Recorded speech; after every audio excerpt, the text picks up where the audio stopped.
لال T V دیکھنے والے تمام مسلمانوں کو السلام علیکم ورحمۃ اللہ وبرکاتہ۔ ایک بوڑھا شخص مسجد میں بیٹھا اپنی خواہشات بتانے لگا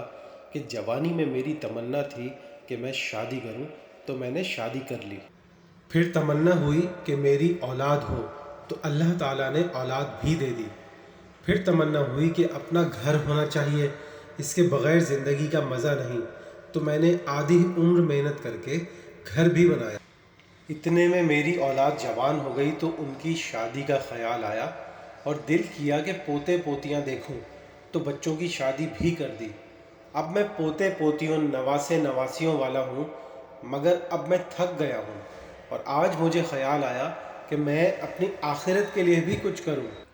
مگر روزہ رکھوں تو اس کی طاقت نہیں، نماز کے لیے کھڑا ہوں تو یہ قوت نہیں، قرآن کریم یاد کروں تو حافظہ کمزور ہے۔ تو مجھے خیال آیا کہ رسول اللہ صلی اللہ علیہ وسلم کا فرمان حق و سچ ہے کہ مفہوم 5 چیزوں کو 5 سے پہلے غنیمت جانو: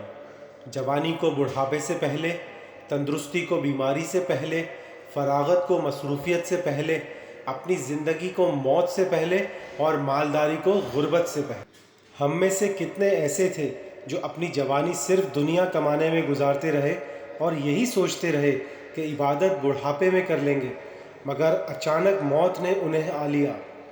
یاد رہے، دنیا اتنی ہی ملے گی جتنی اللہ نے لکھ دی، مگر آخرت کمانے کے لیے محنت درکار ہے۔ دوستو، یہ احادیث زندگی کے بہترین اصولوں پر مشتمل ہے، ان کو سامنے رکھو اور زندگی گزارو، کہیں اس بوڑھے کی طرح ہمارا مقدر بھی ہائے افسوس رونا وغیرہ نہ بن جائے۔ آمین۔